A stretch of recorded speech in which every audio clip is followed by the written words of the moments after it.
السلام عليكم ورحمة الله تعالى وبركاته. اللهم صل وسلم وبارك على الحبيب سيدنا محمد وعلى آله وصحبه أجمعين. شكرا لكم أخوتي الأعزاء، شكرا على التشجيع ديالكم وعلى المشاركة ديالكم وعلى الآراء اللي تتخليوها ليا في كل فيديو، وأنكم عجبكم هذا الشيء اللي تنقوم به وحتى أنا حتى ارتاح ليه. شكرا لكم بزاف. هذا الشيء هذا يعني ماشي حنا تنبرقوا في عباد الله ولا تنقولوا شي حاجة خايبة، حنا تنوصلوا الرأي ديالنا لحاجة صحيحة تنقولوها والحاجة الخايبة تنقولوها، باش لا كانت شي حاجة خايبة يعني يتفرجوا فينا ويصلحوا حالهم، وإلا كانت شي حاجة زوينة يعني يبقاو مستمرين على نفس الطريقة اللي دايرين، لأن هداك الشيء اللي تنشوفوه هداك الشيء هو الطبيعي. وتقول الحلال بين والحرام مبين، يعني أي حاجة راه واضحة خوتي للعيان. حنا دابا غنهضروا على الزوج العاقل اللي خرج لنا في الفيديو الجديد، اللي خدام تيضرب في الزوجه ديالو اللي مازال في العاتق ديالو. طبعا مسخه كالعاده، مسخه كالعاده، وانه تيستهزأ بها لان بغات دير العمره. العمره راه اي واحد يقدر يديرها واخا يكون ما عرف شنو اخلاق ديالو كي دايرين. المهم لا كانت بغات تتوب وربي يرجعها للطريق المستقيم، لما لا، احنا تنشجعوك بحال هاد المسائل.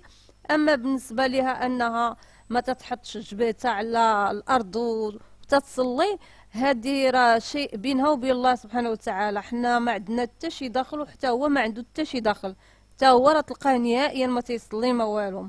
ولان ذلك الاثم اللي داروا معاها وهي باقا صغيره وهو راه كبر منها الدوبل ديال العمر ديالو، راه هذا كافي. يعني السيد ما تيفرقش بين الحلال والحرام. البنت باقا صغيره وغادي بها يعني يلعب معاها. راكم عارفين اخوتي، تيكتيكا والمونيكا. ومن بعد راه هي اللي اعترفت به واحد من بين الاصدقاء العديدين ديالها، قالت هذاك الكامبو هو اللي كان بيا وكان بها. شدوه ودخلوه للحبس، راه دوز فيه ما تيسر 10 شهور. والسيدة عقدت عليه هو في السجن، ومن خرج استمرت معاه وحملات. ومن بعد من اكتشفت بانها حامل قالت ليه باي باي، بغات تمشي لعمرها هذاك السوق هذاك، بغات توب الله هذاك السوق هذاك. حنا اللي علينا نقولوا ليها افلانه هذاك الشيء اللي تديري راه خايب، ولكن بالنسبه لك انت كزوج لها والاب ديال الابن ديالها اللي في كرشه، راه هذاك الشيء غيبقى مسجل عليك. لان الوليد من غيكبر وغتوريه مثلا الفيديوهات ديالك وتقول ليه شوف باك كي داير، شوف باك شنو كان تيقول عليا، شوف باك الصوره اللي هذا. ولكن حتى هي راه ما تنقولوش بانها مزيانه، راه حتى هي خايبه. التصرفات ديالها كاملين خايبين، من راسها حتى الساسة، كلشي فيها خايب. هذاك التباهي الزايد على القانون هذاك راه عندها خايب، راه مرض. هذاك انها دايره واحد الصوره لعباد الله وهي ماشي الصوره ديالها، العكس ديالها 100%. حتى هذاك الشيء راه خايب، ماشي هذاك هو الفعل الحقيقي اللي تتوري لعباد الله. الواقع غير المواقع. بالنسبة أنها تتبين بأنها إنسانة راقية فكرا وهي غير ذلك، هي غير كلوشارة.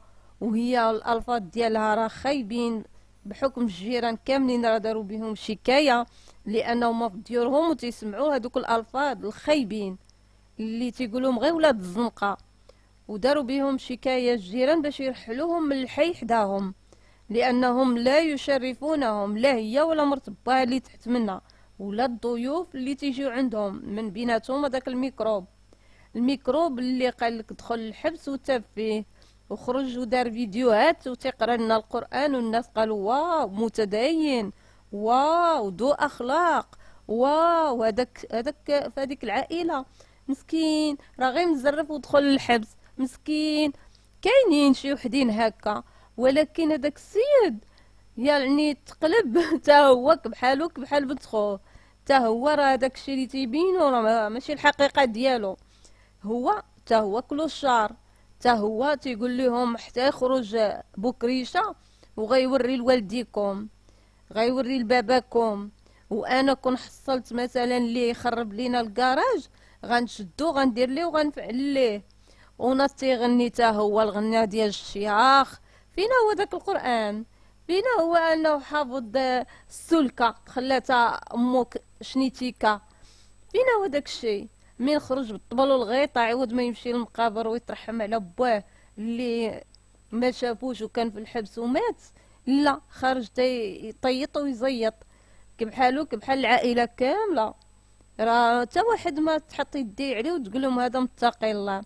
ولا كانت هاد العاقه هادي بغات توب وتمشي للعمره، زعما شابو ليها دير، ولكن من تجي تبقى مستمره على داك الشيء اللي بداتو.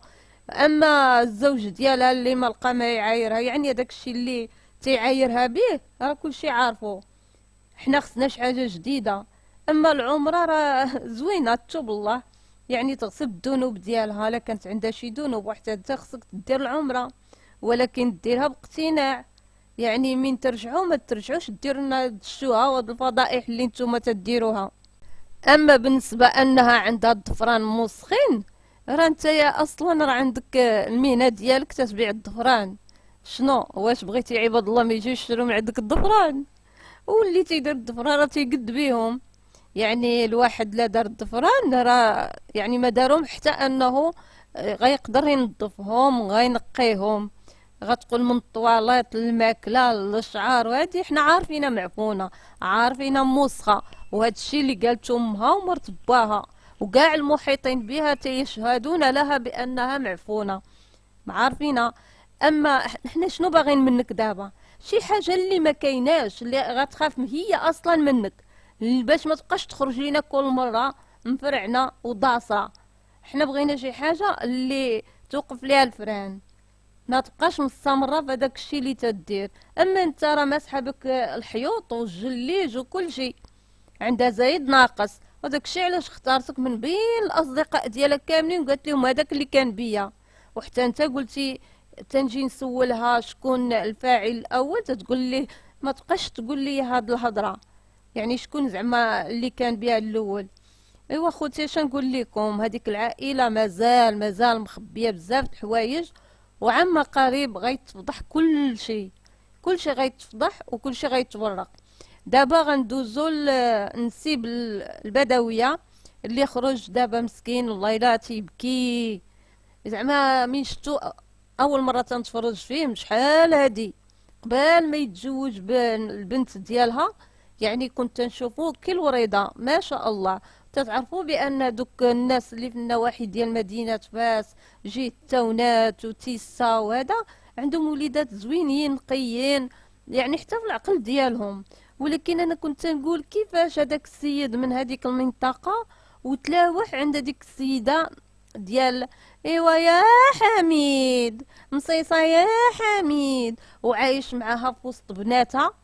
وانا نقول كيفاش هاد السيد هذا باقي زفري وعايش مع هذيك الاسره اللي عندها باقي البنيتات صغارين. كي دارت لي هاد السيده بين لي انا ما عندهم حتى شي اخلاق، لا اخلاق ولا مله. شويه وانا نشوفو راه تزوج بها، زرب زرب زرب، لصق لصق لصق، عرس عرس عرس، دغيا دغيا تزوج بنتها. هذيك اللي كانوا تيهضروا عليها بان هذاك المخصور قالت ليها البنيته واجده اجي خذها، وهو كان باغي مجوج بنت خوها هذيك سميره. السيده باغا غير تلصق بناتها اللي لقاتو. تنشوف السيد الصفه ديالو تتبدل، وجهه تيتغير. حتى مؤخرا من وقع هذيك المشكله اللي ضربوا فيها القرويه واللي دخلوا كاملين للسجن، منهم هذا السيد هذا اللي من تيسا اصلا ونسيب البدويه. راكم عرفتوني على من تنهضر بلا ما نعطيه شي لقب اخر، المنعت بمنعش. المهم اخوتي من شفت كمارتو تخلعت، قلت ويلي هاد الوليد اللي كان كي الوريضه زويون في الصفه ديالو طوله وهاديك شوف حالته كي رجعات، ياك ما كاين شي حاجه تما. وحنا عارفين بان هذيك البدويه اغلبيه ديال البنات تتزوجهم صغارين دغيا سربي سربي سربي، ما تيكملوش حتى 16 عام. والدليل ان هذيك البنيته اللي عندها مازال في الدار باقا عندها شي 12 ولا 11 عام بغات تلصق لشي واحد في الخارج، وداروا عليها بزاف ديال الفيديوهات. بلا ما نذكروا هذاك السيد تا هو راح القناه باش يطلعها والبنت باقا صغيره وتتوريهم باقي ما حلوش عينيهم، تتوريهم الزواج والرجاله. وهادي هاد البنات كي غيطلعوا عليها الاسره دايره كي هكاك، منهم هذيك العاقه، راه بنت خو هاد البدويه هذيك العاقه. المهم ما عليناش نكملوا. دابا اللي خارج مسكين تيبكي وحالته حالة الله، حتى انه من الطبيب غادي لدارهم اللي كاينه في نواحي تيسا. قال بان المشكل تزاد عنده، كان باغي يدخل عند الطبيبه من بعد ما دار التحاليل وتقول ليه راه رجعتي لاباس، ولكن مسكين من دخل قالت ليه هادشي راه غادي وتيتطور ليك جرثومه خطيره. تتمرض تتسوس بنادم. تتعرفوا بان المرض ديال المعده تيكون مرض خطير، لان المعده هي دار الداء، وذكر ابن سينا في الكتب ديالو. لان مسكين قالك الماكله ما بقاش تدوز ليه، صحتو الدهورات ما بقاش تيقدر ينعس، غير حاشاكم تيرد. هي قالت ليه الطبيبه كي هكاك وخرج لبرا، قال لهم انايا صافي عييت مرضت، غنمشي لعند ميمه تما غنرتاح. الا قدرت نحط لكم فيديوهات غنحط، الا شتوني ما حطيتش عرفوني راني عيان بزاف. المهم خلى وليداتو هما اللي بقاو فيه، هادوك جوج وليدات، ومشى. وحتى ان هذيك البدويه راها ما تتحشمش، والله العظيم ما تتحشم، ما تدير بوجه الدم، ما تدير بوجه النسوبيه، ما تدير بوجه الصداقه، ما تدير بوجه التحد. اللي جا قدامها تاكلو. راه شتو القضيه اللي كانت عندها مع اختها القرويه، ومن بعد اختها هذيك دعدوع، وقبال لبات سميره. ايوا خوتي، وحتى سميره براسها، وحتى ديك اختها الاخرى ديك جوهره، كلهم اللي جا قدامها طحنه. ما عندها داك اللسان الشبر، اويلي على الشبر راه دراع. والله العظيم هذا ما كاينش اللي يجي قدامها. ودايما ايامي والله تبكي على ايامك ان شاء الله. مسكين الدري خديتوه اللحم رميتوه عظم وتهضري عليه، والسيد ما تيقش براسو نهائيا. يعني صافي خصو شي طبيب نفساني. وعاد ديك الجرثومه اللي خدامه تاكل فيه الذات ديالو. والله يشافيه الله يعافيه. انا المرض ما نقولش اخوتي ما نتشفى حتى حد، حتى هو الاختيارات ديالو ما كانش صائبه، ما كانتش نهائيا صائبه. مادام مشيتي دخلتي لهذيك العائله، والا خصك تستحمل. حتى الحبس دخلوك ليه، اش داك؟ واش الحميه زعما دايرين الحميه؟ السيده بغات تزور امها اللي كاينه في العروبيه، وعيطوا عليها هما وداروا ليها مكيده. من وصلت هما يتهجموا عليها الدار، ومنهم تا هاد خينا هذا تا هو دخلوه، تا هو رجلو قالك طلع فوق السقف وحيد ليهم هداك الشيء اللي كاين القصدير ولا الله اعلم، ودخل من الداخل باش يحل لهم الباب ويهجموا على العيالات ودقدقوهم عصا. حتى الصبع ديالها واحد راه تشلل ليها مبقاش كاع تيتحرك. لولا لطف الله راهي تقريبا جلس عام في الحبس وهي تنازل ليهم على القضيه باش خرجوا. ولكن كون ما تنازلتش كون راه بقاو تما عامين ديال الحبس. تقول هذيك القرويه مسكينه تنازلات، قالت الله يسامح دارت بوجه الدم، ولكن راه ما يستاهلوش. ورغم ذلك تنقول الله يشافيه الله يحفظه لوليداتو، والله يشافي اي مريض. وديك القراويه ما شاء الله عليها، راه كل شيء من راس البدويه والمخطط الكبير. هي هذيك بناتها راه غادي تابعينها، هي تنبح وما ينبحوا موراها. كل شيء على ود الادسنس اخوتي. هذيك العائله تتحماق على شي حاجه سميتها الاموال. مادام انهم تيدخلوا الاموال الطائله في الشهر، الا وغيستمروا يعطيونا التفاهه وعايروا ويتعايبوا مع العائله ديالهم ويهضروا بالهضره الماسخه. الفضايح هذيك الجهه زعما الفضايح، يعني السعايه عندهم في الدم. هذيك ايامي هذيك ان شاء الله خص شي واحد اللي يهجرها ليها باش ما تبقاش تخرج تطاول على نسابها ولا على خوتها ولا على عائلتها. علاش؟ راه كاينين عباد الله وحدين اخرين تيسبوها ويعايروها، كاينين من الهيه من البحر تعاير غير هادوك، تتحقر غير على اللي حداها وعلى رجالة بناتها.